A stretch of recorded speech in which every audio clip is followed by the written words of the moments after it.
Evening, sir. So before we begin, I think me and part of the entire School of Media and Communication at Manipal really need to thank you for having us, host Voice here every single year. And we've kind of had your support for all three editions. And honestly, we couldn't have asked for more. It's been such a big pleasure. And before we begin with the whole interview, I really want to know how you're feeling this evening and what is it that you're expecting from Voice this year?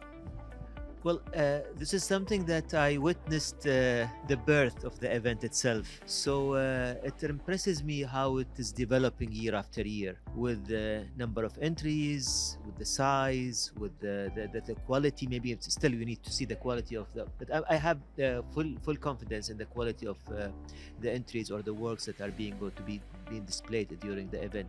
But as I said. I consider it now. Earlier, we had in Dubai, we had the Dubai International Film Festival, and that being put on hold, I think this came at the right time to offer those film makers and those who are interested to see films. It offered a new platform that's very important. Absolutely, and especially like short films, I think is a field that not a lot of people sort of venture into. It's for the most part is pretty unconventional. So why do you think the White Oryx International Short Film Festival or Voice right now is very important or is a platform that people need to know about? One important aspect of that is that, and especially that we are talking about a university that's organizing an event, a short film event or festival. The topics, the content that's usually created from a certain age group, who are the students, media students or film students. I think in terms of the subjects that they talk about, it's for them it's something that let them tell the story, things of their interest, their passion, of their views, their opinions of how things are. So I think it's very important, especially with what's going around us in the world, and given the nature of Dubai and the UAE, and of course the competition is open for works from all around the world, but big good proportion of that, I think, when it's coming from the UAE, that allows those filmmakers to express what they feel and what they want to say. And so you've come a long way from starting off as a media and communications graduate to now being the managing director of Dubai Knowledge Park. So what do you think is a measure of success? You need to like what you are doing. You need to be passionate about it. As you said, my background, and right now I'm in charge of an ecosystem related to education, where I feel education also is relevant to all industries. And again, engineering, medicine, aerospace, transportation, they all come to education and they go out from education. But for me, it's to like what you do. It wasn't easy, the shift from media to a different field, because I was very passionate about media. I studied media, I worked in media because I was passionate about it. It wasn't for me a job. It was just something that I like to do day to day. And when I moved to education, this was during my time in media. Education was part of the passion because at that time I was thinking of how to, for example, support and help and assist students coming into media and working into different media fields. So it was a good shift and move and transit from media to education. And today, as I said, I'm liking, because again, I'm not working now with education. You might be aware that I wear two hats. One hat is in charge of the academic city and knowledge park as a zone that sort of hosts universities, but my other hat is heading a university, which is Design University, the Dubai Institute of Design and Innovation. So I'm practicing education into the day-to-day practice of my life. So it's about passion, and you like what you are doing. I actually really like that. That I don't think a lot of people focus on having passion and really liking what you do. It's always just yes, just get success and like become famous and move on with your life. So that's like I think that's actually a very great point. It's something that should be really appreciated. Yeah, of course. And as I said, I try also to sort of transmit this feeling or this belief for people around me, either people that I meet or even within my family. I have a small example. I don't want to take so much time of your interview, but my daughter, for example, she was passionate about studying media. She went to the university, and after the first semester, she decided this is not what she wants, and she wants to study design. So I supported her.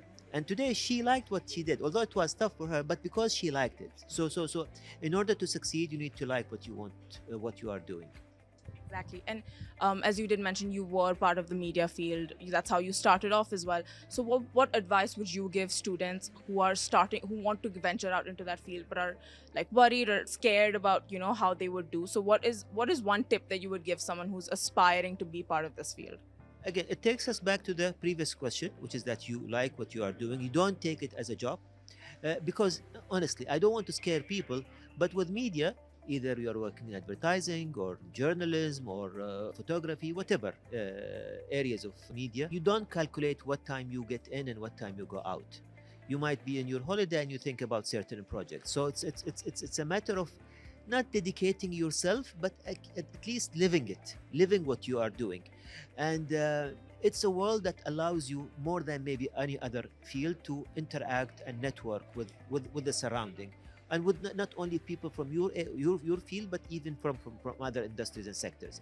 So as much as you can to build that network and relationship with others, that's very important. The connectivity, because at the end of the day, it's called in some schools, in some places they call it communication or mass communication. So it is about communication, how to communicate with others and connect with each other. And so, moving from our current topic of academics and success and work and all that, after a really long day of work, after a really tiring week, what do you do to kind of unwind? Or what do you do for fun?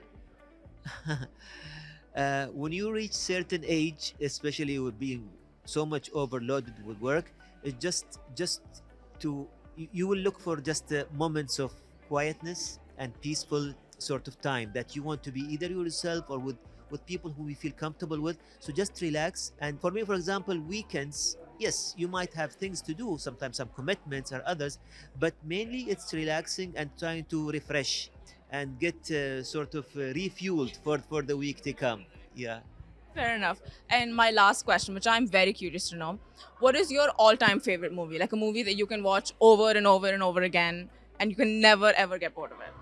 Not a single one. There are many. There are things that I like. I remember during the first edition of this festival, I was asked the same question for your publication, for the newsletter. There are films that are stick to my mind, and I like, for example, the series of Meg Ryan and Tom Hanks movies, like Sleeps in Seattle. I like sort of emotional movies. For me, there are certain actors that are my favorites, like Tom Hanks, Denzel Washington, Robin Williams. I cannot forget Mrs. Doubtfire, for example. This is something that I keep going and going and going. Maybe myself, because I went my personal through a divorce, so I might be relating myself to that. But maybe that The Terminal, for example, for Tom Hanks. There are many movies that there might for some people look not that like the films that blockbusters or top, but they tell story. Yeah. All right. Well, that comes to the end of our interview. Thank you so much. This has been an absolute honor, and I really hope that you get everything you want from Voice and much more, and you enjoy all the screening packages that we have for you prepared. I am very confident of that. I'm looking for more editions and more sort of years to come with Voice. Yes, thank you. We hope for that as well. All right. Thank you so much. Thank you.